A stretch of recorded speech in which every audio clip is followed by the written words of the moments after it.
warahmatullahi wabarakatuh. Salam. Kami dari kelompok 6 akan membahas tentang kebijakan fiskal dan anggaran pemerintah dari dosen pengampu Pak Ali Tutupoho, SE, MSI. Jangan lupa like, comment, share, dan subscribe. Halo teman-teman, perkenalkan nama saya Apriana Ramli dengan NIM 2024-30072. Perkenalkan nama saya Putri Sani Letsoin dengan NIM 2024-30. Perkenalkan nama saya Audrey Saraswatiyeno dengan NIM 2024-30039. Perkenalkan nama saya Meliska Perindah Haspers dengan NIM 2024-30314. Limoni dengan NIM 2024-3218. Hai teman-teman, perkenalkan nama saya Zahdatun Saputri dengan NIM 2024-3017. Perkenalkan nama saya Maria Sheila Yusalensoin dengan NIM 2024-3012. Perkenalkan nama saya Florensa Elizabeth dengan NIM 2024-3000. Halo teman-teman, perkenalkan nama saya Simoni dengan NIM 2024-30169. Halo teman-teman, perkenalkan nama saya Chelsea Gita Devletes dengan NIM 2024-30-130. Perkenalkan nama saya Unas Satroman dengan NIM 2024-30112. Takes it back to Molly waiting at the door, and as he gives it to her, she begins to sing. Oh bloody, life goes on, yeah. La la la la, life goes on. Oh bloody. Oke baik, di sini saya akan membahas materi yang pertama yaitu pengertian kebijakan fiskal dan tujuan kebijakan fiskal. Berbicara tentang kata fiskal berarti kita akan bahas tentang pajak, penerimaan negara dan juga pengeluaran negara. Dalam praktiknya, kebijakan fiskal dijalankan oleh pemerintah yang dipimpin oleh presiden dan dijalankan kembali secara operasional oleh Kementerian Keuangan. Kebijakan fiskal adalah kebijakan pemerintah dalam mengelola penerimaan negara, terutama pajak dan pengeluaran negara untuk mencapai tujuan ekonomi tertentu.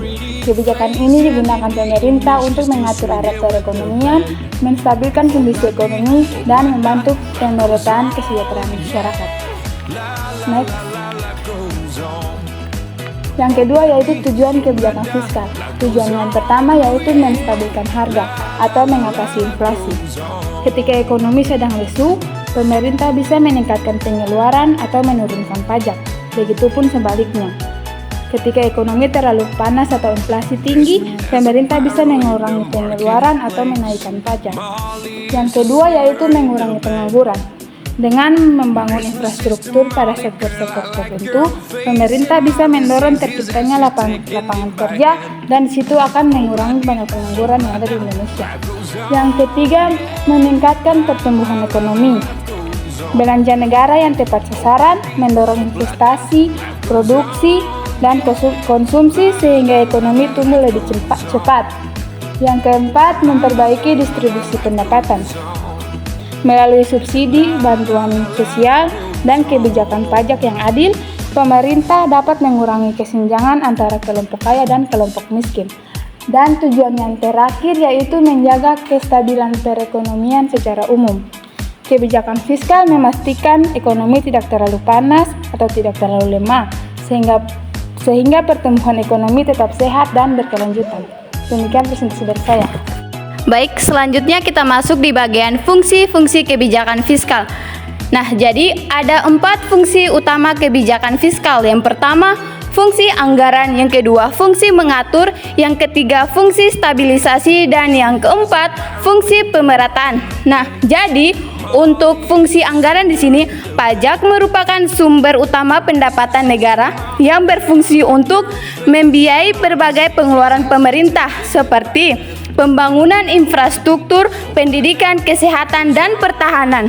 Contohnya, dana yang terkumpul dari pemerintah, khususnya pajak, digunakan untuk membangun jalan tol, sekolah, dan lain-lain. Kemudian, untuk fungsi yang kedua yaitu mengatur, pajak digunakan sebagai alat mengatur perilaku ekonomi dan sosial masyarakat agar sesuai dengan kebijakan pemerintah. Contohnya, pemerintah memberikan insentif pajak kepada perusahaan yang berinvestasi di daerah tertinggal untuk mendorong pertumbuhan ekonomi di wilayah tersebut.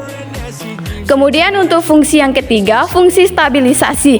Nah, pajak digunakan untuk menjaga stabilitas ekonomi negara, terutama dalam menghadapi inflasi atau resesi. Jadi, inflasi adalah kenaikan harga terhadap barang atau jasa, sedangkan resesi adalah penurunan aktivitas ekonomi yang signifikan. Contoh, saat terjadi inflasi, pemerintah dapat menaikkan pajak untuk mengurangi jumlah uang yang beredar di masyarakat sehingga menurunkan daya beli dan menekankan laju inflasi. Sedangkan saat terjadi resesi, pemerintah dapat menurunkan pajak untuk meningkatkan daya beli masyarakat sehingga memulihkan pertumbuhan ekonomi. Kemudian untuk fungsi yang keempat, fungsi pemerataan, pajak digunakan untuk mengurangi kesenjangan pendapatan dan kelayakan di masyarakat agar tidak terjadi kesenjangan. Contoh, pemerintah mengenakan pajak progresif di mana semakin tinggi pendapatan seseorang, semakin besar persentase pajak yang harus dibayarkan. Hal ini bertujuan untuk mengurangi kesenjangan pendapatan antara kelompok kelas atas maupun kelas bawah. Sekian dari saya, terima kasih. Untuk pemateri selanjutnya saya persilahkan. Yaitu instrumen kebijakan fiskal atau pajak. Pajak adalah iuran wajib dari masyarakat kepada negara tanpa imbalan langsung. Pajak juga menentukan besar kecilnya pendapatan negara yang digunakan untuk pembangunan. Jenis-jenis pajak ini terbagi menjadi 4, yaitu yang pertama, pajak langsung, pajak tidak langsung, pajak tinggi, dan pajak rendah. Yang pertama, pajak langsung, yaitu pajak yang bebannya tidak dapat dialihkan kepada pihak lain dan harus dibayarkan langsung oleh pihak yang berwajib. Kemudian yang kedua yaitu pajak tidak langsung. Pajak tidak langsung yaitu pajak yang bebannya dapat dialihkan kepada pihak lain. Kemudian yang ketiga, pajak tinggi. Pajak tinggi yaitu kategori pajak berdasarkan tarif atau persentase yang tinggi. Kemudian yang terakhir yaitu pajak rendah. Pajak rendah yaitu kategori pajak berdasarkan tarif atau persentase yang rendah. Baik teman-teman, selanjutnya masuk pada instrumen kebijakan fiskal pada pengeluaran pemerintah. Pengeluaran pemerintah adalah pengeluaran yang dikeluarkan oleh pemerintah untuk mengelola atau menjalankan negara, yang misalnya gaji pegawai, pendidikan dan kesehatan, subsidi berupa listrik, BBM, pupuk, dan bantuan sosial. Kemudian teman-teman, mengapa pengeluaran ini sangat penting? Nah, pengeluaran ini sangat penting dikarenakan yang pertama itu mendorong pertumbuhan ekonomi melalui investasi infrastruktur, pendidikan dan subsidi. Nah, saat ekonomi lesu jadi stimulus seperti di mana mengurangnya pengangguran dan meningkatnya penghasilan. Nah, yang kedua itu menyediakan layanan publik. Nah, seperti berupa pendidikan, kesehatan, subsidi, keamanan dan infrastruktur dasar. Kemudian yang ketiga yaitu mengurangi kesenjangan berupa bantuan sosial, program pemberdayaan serta redistribusi pendapatan. Kepada pemateri selanjutnya saya persilakan. Mari kita akan lanjut dengan jenis-jenis kebijakan fiskal. Kebijakan fiskal terbagi menjadi 2. Yang pertama, kebijakan fiskal ekspansif dan kebijakan fiskal kontraktif. Namun di sini saya akan menjelaskan tentang kebijakan fiskal ekspansif. Nah, kebijakan fiskal ekspansif ini dilakukan saat ekonomi sedang melemah atau sedang terjadi resesi. Next.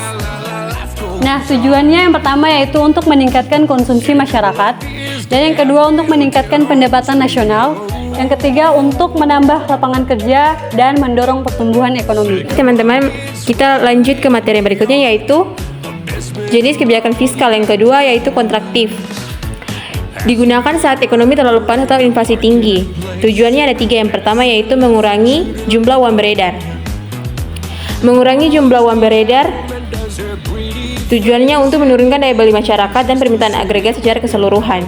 Tujuan yang kedua yaitu mengendalikan inflasi, di mana untuk menekan laju kenaikan harga barang dan jasa secara umum agar daya beli masyarakat terlindungi dan harga kembali stabil. Yang ketiga yaitu menjaga stabilitas ekonomi, di mana mencapai dan mempertahankan kondisi di mana pertumbuhan ekonomi berjalan secara sehat, berkelanjutan dan terkendali, tidak terlalu cepat yang menyebabkan inflasi dan tidak terlalu lambat yang menyebabkan resesi atau pengangguran. Untuk pemateri selanjutnya saya persilakan. Oke, selanjutnya kita akan membahas tentang materi konsep anggaran. Jadi konsep anggaran terbagi menjadi 3. Yang pertama balance budget, yang kedua surplus budget, yang ketiga defisit budget. saya akan menjelaskan tentang konsep anggaran balance budget. Jadi konsep anggaran balance budget secara sederhana diartikan dengan penerimaan negara sama dengan pengeluaran negara. Artinya, kondisi ideal yang disebut dengan anggaran berimbang, di mana total uang yang diterima sama dengan total uang yang dikeluarkan. Namun secara umum, penerimaan negara adalah sumber dana dari pajak, pendapatan non-pajak, dan hibah. Dan pengeluaran negara adalah belanja untuk pembiayaan berbagai program dan kewajiban, seperti belanja pegawai, modal, dan transfer ke daerah. Kemudian kita masuk pada ciri-ciri dari konsep anggaran balance budget. Yang pertama yaitu tidak ada surplus dan tidak ada defisit. Artinya, pendapatan sama dengan pengeluaran atau neraca keuangan berada dalam keseimbangan. Selanjutnya, ciri-ciri yang kedua yaitu tentang keuntungan stabil, yaitu artinya anggaran berimbang atau balance budget bertujuan untuk stabilitas fiskal, menghindari resiko inflasi akibat belanja berlebihan, atau biasa disebut dengan defisit atau deflasi akibat penarikan uang berlebihan atau biasa disebut dengan surplus. Terus kita masuk pada ciri-ciri yang ketiga yaitu jarang terjadi pada negara berkembang. Artinya negara berkembang seringkali membutuhkan belanja infrastruktur dan pembangunan yang besar, yang biasanya dibiayai melalui pinjaman atau defisit. Selanjutnya, kita masuk pada kelebihan dan kekurangan dari konsep anggaran balance budget. Dari kelebihannya itu tidak mengubah utang negara. Artinya, karena tidak ada selisih antara penerimaan dan pengeluaran, pemerintah tidak perlu meminjam atau menambah utang, atau melunasi utang secara paksa atau biasa disebut menggunakan surplus. Terus kita masuk pada kekurangan. Jadi kekurangannya itu pemerintah sulit memperluas pembangunan karena anggaran terbatas. Artinya keterbatasan ini berasal dari keharusan mencukupkan belanja yang sebesar penerimaan yang ada, sehingga sulit untuk mendanai proyek-proyek besar yang membutuhkan investasi awal yang besar.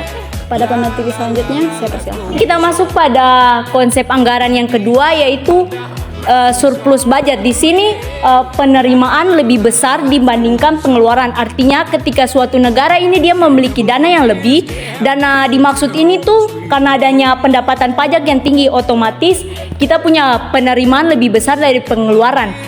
Penerimaan lebih besar dari pengeluaran ini yang disebut sebagai surplus budget. Yang ketiga di sini defisit budget, di mana penerimaan lebih kurang dari pengeluaran. Artinya negara harus mencari lagi tambahan dana. Mencari tambahan dana tuh bisa melalui utang pemerintahan, penjualan obligasi, dan juga pinjaman luar. Oke teman-teman, sekarang kita masuk pada multiplier fiskal, yang dimana multiplier fiskal adalah konsep yang menunjukkan seberapa besar dampak dari pengeluaran pemerintah terhadap kenaikan pendapatan nasional secara keseluruhan. Dan selanjutnya yaitu cara kerja multiplier fiskal ini ketika pemerintah melakukan pengeluaran, contohnya seperti membangun jalan, menambah gaji pegawai, memberi bantuan sosial, dan membeli barang dari perusahaan lokal itu sendiri. Kemudian uang tersebut diterima oleh masyarakat langsung, lalu mereka membelanjakannya kembali. Proses ini berulang beberapa kali sehingga dampak awal menjadi berlipat ganda. Kenapa multiplier itu penting? Karena yang pertama itu menentukan efektivitas kebijakan fiskal, yang kedua itu membantu pemerintah mengatasi perlambatan ekonomi, yang ketiga itu dipakai untuk menghitung kebutuhan anggaran pembangunan, dan yang keempat yaitu menjelaskan bagaimana belanja pemerintah menstimulasi perekonomian. Yang berikut koordinasi fiskal dan moneter. Dalam ekonomi, kebijakan fiskal harus sejalan dengan kebijakan moneter. Yang pertama, kebijakan fiskal mengatur belanja pemerintah, pajak. Tujuannya itu untuk mendorong pertumbuhan ekonomi dan menjaga stabilitas. Yang kedua, kebijakan moneter mengatur suku bunga, jumlah uang beredar. Tujuannya itu untuk menjaga inflasi dan stabilitas keuangan. Bagaimana koordinasinya? Pertumbuhan cepat didapat dari fiskal ekspensif ditambah dengan moneter ekspensif, yaitu belanja pemerintah naik, suku bunga rendah. Yang kedua, pertumbuhan ekonomi cepat, konsumsi dan investasi meningkat. Yang kedua, pertumbuhan lemah didapat dari fiskal ekspensif ditambah dengan moneter ketat, yaitu belanja naik tapi suku bunga tinggi. Yang kedua, pertumbuhan melemah tetapi kredit lebih mahal. Mengapa koordinasi penting? Karena untuk mengendalikan inflasi, menjaga nilai tukar mata uang, menarik dan menjaga arus modal asing. Yang terakhir, mencegah ekonomi. Oke, di sini kita akan masuk kepada kebijakan fiskal dalam perekonomian terbuka. Perekonomian terbuka berarti suatu negara melakukan ekspor impor dan investasi asing. Dalam kondisi ini, kebijakan fiskal akan mempengaruhi yang pertama yaitu daya saing ekspor. Kebijakan fiskal yang ekspansif atau pengeluaran pemerintah atau penurunan pajak dapat meningkatkan permintaan domestik sehingga meningkatkan harga barang dan jasa. Hal ini dapat membuat ekspor menjadi kurang kompetitif dan mengurangi daya saing ekspor. Yang kedua yaitu pergerakan nilai tukar. Kebijakan fiskal yang ekspansif dapat meningkatkan inflasi sehingga membuat nilai tukar mata uang domestik melemah yang akan mengakibatkan ekspor menjadi lebih murah dan impor menjadi lebih mahal. Yang ketiga yaitu modal masuk dan keluar atau capital flow. Kebijakan fiskal yang ekspansif dapat meningkatkan kepercayaan investor terhadap ekonomi domestik sehingga meningkatkan modal masuk. Namun jika kebijakan fiskal dianggap tidak berkelanjutan, maka dapat terjadi penurunan kepercayaan investor dan modal keluar. Yang keempat yaitu hubungan perdagangan internasional. Kebijakan fiskal dapat mempengaruhi hubungan perdagangan internasional seperti negosiasi perdagangan bebas dan perjanjian perdagangan dan lain-lain. Di sini pemerintah harus berhati-hati karena perubahan pajak atau belanja dapat mempengaruhi hubungan ekonomi global. Baik, itulah hasil presentasi dari kelompok kami. Kepada para audiens, apakah ada pertanyaan? Baik, dipersilakan. Ya, terima kasih moderator. Perkenalkan, nama saya Melani Lestari Somena. Saya ingin bertanya di bagian tujuan kebijakan fiskal yang pertama yaitu menstabilkan harga atau mengatasi inflasi. Yang ini saya tanyakan adalah apakah kebijakan fiskal selalu efektif untuk menstabilkan harga dan kapan kebijakan fiskal justru bisa memperburuk situasi? Maksud saya memperburuk inflasi. Baik, kepada para siswanya. Baik, perkenalkan saya Nurbati Jamrudir.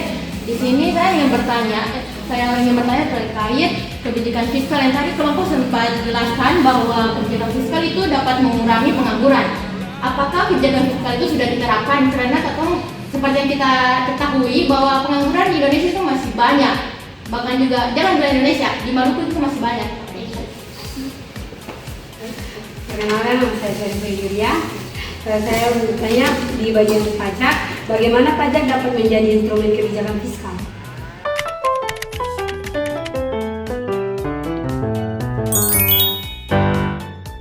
Baik, kami akan menjawab dari para audiens. Pada penjawab pertama dipersilakan. Di sini saya akan mencoba menjawab dari penanya yang pertama dengan bunyi pertanyaannya, apakah kebijakan fiskal selalu efektif untuk menstabilkan harga dan kapan kebijakan fiskal justru bisa memperburuk situasi inflasi? Di sini kebijakan fiskal bisa stabilkan harga dengan kendalikan permintaan dan ekspektasi inflasi, terutama jika koordinasi dengan kebijakan moneter baik. Tapi defisit anggaran berlebihan, kebijakan ekspansif saat ekonomi panas, kurangnya kepercayaan pasar atau kebijakan tak tepat sasaran justru bisa memperburuk inflasi. Intinya disiplin fiskal dan respon tepat waktu itu kuncinya. Selanjutnya saya akan menjawab pertanyaan dari kakak Nurbah itu soal pertanyaan yang kedua, yaitu menyambung pertanyaan apakah kebijakan fiskal dapat mengurangi pengangguran yang sudah ditetapkan karena pengangguran di Indonesia masih banyak, khususnya di Maluku. Ya, kebijakan fiskal dapat digunakan untuk mengurangi pengangguran dan pemerintah Indonesia telah menerapkan berbagai kebijakan fiskal untuk mengatasi masalah pengangguran termasuk di Maluku. Dengan cara yang pertama meningkatkan pengeluaran pemerintah, yang kedua mengurangi pajak, dan yang ketiga adanya insentif dan subsidi. Kemudian saya akan menjawab pertanyaan dari saudari Iva dengan bunyi pertanyaan, bagaimana pajak dapat menjadi instrumen kebijakan fiskal? Jadi, pajak jadi instrumen kebijakan fiskal karena pemerintah bisa atur tarif dan jenis pajak untuk pengaruh ekonomi, misalnya menaikkan pajak, mengurangi konsumsi dan investasi, kemudian menurunkan pajak, dorong belanja dan pertumbuhan. Kemudian pajak juga sumber pendapatan negara untuk membiayai program pemerintah. Itu saja mungkin jawaban dari kami. Apakah para audiens menerima? Apakah saudari Malani menerima jawaban dari kami? Saya menerima, terima kasih dan jawabannya banyak. Apakah saudari Baiti menerima jawaban dari kami? Ya, baik, terima Apakah saudari Iva? Desmond has a barrow in the marketplace. Molly is a singer in the band. Kami